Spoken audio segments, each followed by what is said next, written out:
संस्कृत विश्व की प्राचीनतम भाषा है। विशेषकर भारत में संस्कृत का अत्यंत महत्वपूर्ण स्थान है, क्योंकि भारत की समस्त विद्याएं, भारत का समस्त चिंतन, भारत का समस्त ज्ञान विज्ञान, भारत की समस्त परंपराएं संस्कृत भाषा में निहित हैं।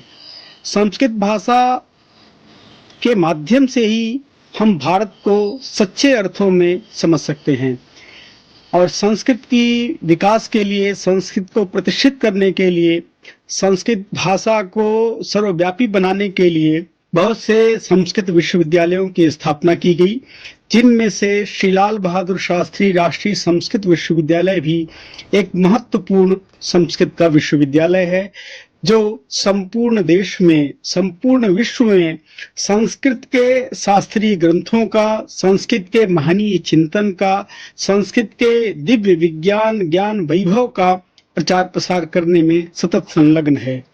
श्री लाल बहादुर शास्त्री राष्ट्रीय संस्कृत विश्वविद्यालय की स्थापना एक सामान्य विद्यालय, संस्कृत विद्यालय के रूप में हुई। 2 जुलाई 1962 को अखिल भारतीय संस्कृत साहित्य सम्मेलन के कलकत्ता अधिवेशन में महामहिम राष्ट्रपति डॉक्टर राजेंद्र बाबू द्वारा भारत की राजधानी में अंतरराष्ट्रीय संस्कृत विद्या केंद्र के रूप में विद्यापीठ की स्थापना के लिए प्रस्ताव प्रस्तुत किया गया था।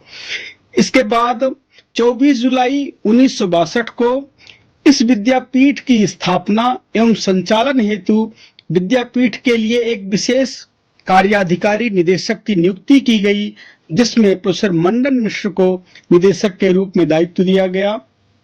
और इसके अनंतर प्रोफेसर मंडन मिश्र के प्रयत्न से विजयादशमी 1962 को केंद्रीय शिक्षा मंत्री डॉक्टर कालूलाल श्रीमाली द्वारा संस्कृत विद्यापीठ का उद्घाटन किया गया। इसी क्रम में 28 अक्टूबर 1963 को श्री लाल बहादुर शास्त्री जी की अध्यक्षता में अखिल भारतीय संस्कृत विद्यापीठ नामक सोसाइटी का पंजीकरण किया गया। विद्यापीठ के इस बढ़ते क्रम में 28 फरवरी 1966 को तत्कालीन प्रधानमंत्री श्रीमती इंदिरा गांधी द्वारा विद्यापीठ के अध्यक्ष का पद ग्रहण किया गया। 2 अक्टूबर 1966 को प्रधानमंत्री श्रीमती इंदिरा गांधी जी ने श्री लाल बहादुर शास्त्री जी के देहावसान के बाद उनकी स्मृति में विद्यापीठ को विकसित करने के लिए भारत सरकार द्वारा इसके अधिग्रहण की घोषणा की गई। 1 अप्रैल 1967 को भारत सरकार द्वारा विद्यापीठ श्री लाल बहादुर शास्त्री राष्ट्रीय संस्कृत विद्यापीठ के रूप में इसकी स्थापना की गई। यह विद्यापीठ निरंतर संस्कृत की सेवाओं में सतत संलग्न रहा। 21 अक्टूबर 1986 को मानव संसाधन विकास मंत्री श्री पीवी नरसिंह राव द्वारा विद्यापीठ के रजत जयंती समारोह का शुभारंभ एवं इसे विश्वविद्यालय स्तर प्रदान करने की घोषणा की गई और इस घोषणा का अनुपालन करते हुए 1987 में इस संस्थान को, इस विद्यापीठ को मानित विश्वविद्यालय का दर्जा प्रदान किया गया, मानित विश्वविद्यालय का स्तर प्रदान किया गया और इसके प्रथम कुलपति के रूप में प्रोफेसर मंडन मिश्र को नियुक्त किया गया। दूसरे क्रम में 15 नवंबर 1994 को प्रोफेसर वाचस्पति उपाध्याय ने इस विश्वविद्यालय का नेतृत्व संभाला और उसके बाद निरंतर इस विश्वविद्यालय को प्रगति पथ पर अग्रसरित किया। इसी क्रम में इस विश्वविद्यालय को 2020 में केंद्रीय विश्वविद्यालय का दर्जा प्रदान किया गया। हमारे भारत के यशस्वी प्रधानमंत्री आदरणीय नरेंद्र मोदी जी के नेतृत्व में तथा तत्कालीन मानव संसाधन विकास मंत्री आदरणीय रमेश पोखरियाल निशंक जी के प्रयत्न से लोकसभा में बिल प्रस्तुत कर 3 केंद्रीय संस्कृत विश्वविद्यालयों की स्थापना की गई, जिनमें श्री लाल बहादुर शास्त्री राष्ट्रीय संस्कृत विश्वविद्यालय भी एक अन्यतम विश्वविद्यालय है। यह 17 अप्रैल 2020 को भारत सरकार द्वारा केंद्रीय विश्वविद्यालय के रूप में स्थापित किया गया। संस्कृत एक नींव है, एक आधार है, जिस पर आज भारत की प्राय सभी भाषाएं बनी हैं, खड़ी हुई। और इतना ही नहीं कि भारत की संस्कृति सारी भारत के जो कुछ धार्मिक भावनाएं हैं वो सब संस्कृत में निहित है, संस्कृत में छिपी हुई। चाहे स्तोत्र हो, चाहे मंत्र हो, चाहे ऋचाएं हो, जो भी हैं वो सब संस्कृत में है और उनकी वाणी का आज भी एक जबरदस्त असर और प्रभाव हर एक भारतीय पर पड़ता है। और इसलिए आज ये जो संस्कृत विद्यापीठ की स्थापना है, ये एक सुंदर कल्पना है। कुछ वर्षों से ये चल रही है, लेकिन इसने इधर एक तेजी से प्रगति की, काम इसका आगे बढ़ा है, शोध का काम भी आगे बढ़ा है। एक सुंदर पुस्तकालय का भी प्रारंभ हुआ है, जिसको एक अंतर्राष्ट्रीय रूप देना है, और भी दूसरे काम पठन पाठन के आज संस्कृत विद्यापीठ कर रहा है। जैसा कहा गया, इसकी कल्पना, हमारी आकांक्षाएं बड़ी हैं। हम इसको एक ऐसा केंद्रीय केंद्र बनाना चाहते हैं जहां केवल भारत के ही लोग नहीं, बल्कि विदेशों से भी लोग आकर यहाँ रहें, संस्कृत पढ़ें, सीखें, यहाँ के शोध के काम को, रिसर्च को, उसे देखें, और यदि वो रहकर यहाँ कुछ संस्कृत पर काम करना चाहते हैं तो वो भी करें।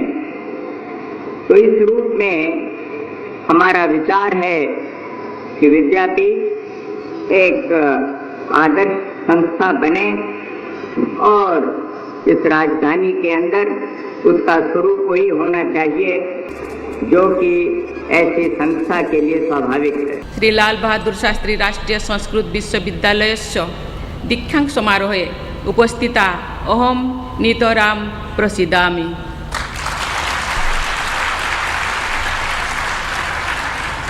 अभी हमने पूर्व प्रधानमंत्री श्री लाल बहादुर शास्त्री जी का संबोधन सुना, जिसमें उन्होंने संस्कृत के महत्व का निरूपण किया है तथा इस संस्थान की एक आदर्श अंतर्राष्ट्रीय संस्थान के रूप में परिकल्पना व्यक्त की है। आप सबको इस संस्थान के महान संस्थापक श्री लाल बहादुर शास्त्री जी के सपनों को पूरा करना है। ये संस्थान प्रगति पथ पर और तेजी से आगे बढ़ सके, इसी सोच के साथ केंद्र सरकार के अप्रैल 2020 में इस संस्थान को केंद्रीय विश्वविद्यालय का दर्जा प्रदान किया है। संस्कृत भाषा में एक लोकप्रिय कथन है, भारतस्य प्रतिष्ठे द्वे संस्कृतम संस्कृतिस्थता। इसका भावार्थ ये है कि भारत की प्रतिष्ठा के दो आधार हैं, देववाणी संस्कृत भाषा और हमारी समृद्ध संस्कृति। संस्कृत भाषा हमारी संस्कृति की संवाहिका रही है, हमारे देश की प्रगति का आधार रही है और ये भाषा हमारी पहचान भी रही है। संस्कृत भाषा में हजारों वर्षों से निरंतर चली आ रही ज्ञान परंपरा का अजस्र प्रभाव दिखाई देता है। संस्कृत का व्याकरण इस भाषा को अतुलनीय वैज्ञानिक आधार देता है। संस्कृत पर आधारित शिक्षा व्यवस्था में गुरु अथवा आचार्यों का सर्वाधिक महत्व रहा है। हमारी राष्ट्रीय शिक्षा नीति 2020 भी अध्यापकों के केंद्रीय महत्व को रेखांकित करती है। मैं आशा करती हूँ कि हमारी परंपरा के अनुरूप आज दीक्षांत समारोह के अवसर पर विद्यार्थी अपने अध्यापकों के प्रति ऋणी भाव और कृतज्ञता की भावना से आगे बढ़ने का संकल्प रखें तथा साथ ही अध्यापकगण, माता पिता, अभिभावक की तरह विद्यार्थियों के आजीवन कल्याण हेतु आशीर्वाद एवं प्रेरणा व्यक्त करेंगे और उसे बनाए रखेंगे। श्री लाल बहादुर शास्त्री राष्ट्रीय संस्कृत विश्वविद्यालय नई दिल्ली के रूप में प्रथित इस विश्वविद्यालय की स्थापना 8 अक्टूबर 1962 को देश के पूर्व प्रधानमंत्री स्वर्गीय श्री लाल बहादुर शास्त्री जी के कर कमलों से की गई थी। संस्थापक कुलपति के रूप में महामनीषी आचार्य मंडन मिश्र जी ने इस विश्वविद्यालय को गति प्रदान की एवं अपने कुशल नेतृत्व में इसे मानित विश्वविद्यालय के रूप में प्रतिष्ठित किया। तत्पश्चात स्वनाम धन्य आचार्य वाचस्पति उपाध्याय जी ने कुलपति के रूप में इस विश्वविद्यालय को अपनी शैक्षणिक एवं प्रशासनिक कुशलता से उत्कृष्टता के शिखर पर प्रतिष्ठित किया। संस्कृत शिक्षा के क्षेत्र में विश्वविद्यालय के उच्च गुणवत्तापूर्ण शैक्षणिक एवं शोध गतिविधियों के फलस्वरूप भारत सरकार के संसद के अधिनियम द्वारा इसे 30 अप्रैल 2020 को केंद्रीय विश्वविद्यालय के रूप में प्रतिष्ठित किया गया। इस विश्वविद्यालय में 5 पीठ यथा वेद वेदांग, दर्शन शास्त्र, साहित्य संस्कृति, आधुनिक विषय एवं शिक्षा हैं, जिनके अंतर्गत 22 विभाग स्नातक, स्नातकोत्तर एवं विद्यावारिधि स्तरीय कार्यक्रमों सहित अंशकालीन पाठ्यक्रमों का संचालन कर रहे हैं। छात्रों के व्यावहारिक ज्ञान को परिपुष्ट करने हेतु विश्वविद्यालय में वेधशाला, संगणक, भाषा, शैक्षणिक प्रौद्योगिकी, मनोविज्ञान आदि की प्रयोगशालाएं, स्मार्ट क्लासरूम एवं अनेक संसाधनों के रूप में अतिथि गृह, कैंटीन, छात्रावास, क्रीड़ांगन इत्यादि सुविधाएं उपलब्ध हैं। इस विश्वविद्यालय के छात्र देश विदेश में अपने कार्यों के द्वारा इसकी यशः पताका को प्रसारित कर रहे हैं। राष्ट्रीय शिक्षा नीति 2020 के प्रभावी क्रियान्वयन की दिशा में भी हमारा विश्वविद्यालय अग्रसर है और शीघ्रातिशीघ्र संपूर्ण रूप से इसे हम लागू करने के लिए कृत संकल्प हैं। इस विश्वविद्यालय में अभी वर्तमान में कई पीठ संचालित हो रहे हैं, जिनमें से वेद वेदांग पीठ, दर्शन शास्त्र पीठ, साहित्य एवं संस्कृति पीठ, आधुनिक विषय पीठ, शिक्षा पीठ और पुराण पीठ। नियमित पाठ्यक्रम एवं अंशकालिक पाठ्यक्रमों के अतिरिक्त भी इस विश्वविद्यालय में अनेक प्रकार की गतिविधियां संचालित की जा रही हैं, जिसके लिए अलग अलग केंद्र स्थापित किए गए हैं, जिनमें से मदन मोहन मालवीय MMTTC शिक्षक प्रशिक्षण केंद्र की स्थापना की गई है। महिला अध्ययन केंद्र यहाँ संचालित हो रहा है, जिसके अंतर्गत विभिन्न प्रकार की नारी शक्ति से संबंधित प्रोग्राम संचालित किए जाते हैं। महिला अध्ययन केंद्र द्वारा सुमंगली पत्रिका का प्रकाशन किया जाता है। इसी प्रकार संगणक केंद्र है, जिसके माध्यम से विश्वविद्यालय के विभिन्न पाठ्यक्रमों में जो संगणक की कक्षाएं संचालित होती हैं, उनके लिए विधिवत व्यवस्था कराई जाती है। और इसके अतिरिक्त विश्वविद्यालय परिसर में स्वास्थ्य केंद्र की स्थापना है, जिसमें एलियोपैथ के, होम्योपैथ के और आयुर्वेद के डॉक्टर्स जो है विश्वविद्यालय परिवार के सदस्यों एवं छात्राओं का यथासंभव उपचार करते हैं। विश्वविद्यालय में एक प्रकाशन की बड़ी परियोजना है, प्रकाशन का अनुभाग है, जो शोध विभाग और प्रकाशन विभाग संयुक्त रूप से मिलकर के विश्वविद्यालय में जो दुर्लभ ग्रंथ हैं और जो ग्रंथ विश्वविद्यालय के आचार्यों द्वारा लिखे जाते हैं, उनका यथासंभव यथा सामर्थ्य प्रकाशन किया जाता है। शोध प्रकाशन विभाग द्वारा शोध प्रभा, जो कि एक बहुत प्रतिष्ठित शोध पत्रिका है, पिछले 49 वर्षों से यह पत्रिका निरंतर प्रकाशित की जा रही है, जो कि केयर लिस्टेड पत्रिका है। इसके अतिरिक्त भी विश्वविद्यालय प्रकाशन विभाग द्वारा वास्तुशास्त्र विमर्श, इन पत्रिकाओं का प्रकाशन किया जा रहा है। विश्वविद्यालय में NCC की यूनिट भी संचालित होती है, जिसमें महिला यूनिट और बॉयज यूनिट दोनों प्रकार के यूनिट्स इस विश्वविद्यालय में कार्य कर रही है। विश्वविद्यालय में छात्र कल्याण पीठ की स्थापना की गई है, जिसके माध्यम से विश्वविद्यालय में अनेक सांस्कृतिक प्रोग्राम किए जाते हैं। सांस्कृतिक कार्यक्रम के अंतर्गत संस्कृत सप्ताह का विधिवत आयोजन किया जाता है। छात्रों के लिए समय समय पर क्रीड़ा से संबंधित अनेक कार्यक्रम यहाँ आयोजित किए जाते हैं। छात्रों के अध्ययन के लिए, स्वाध्याय के लिए एक केंद्रीय ग्रंथालय की स्थापना की गई है, जो डॉक्टर मंडन मिश्र ग्रंथालय के नाम से विख्यात है।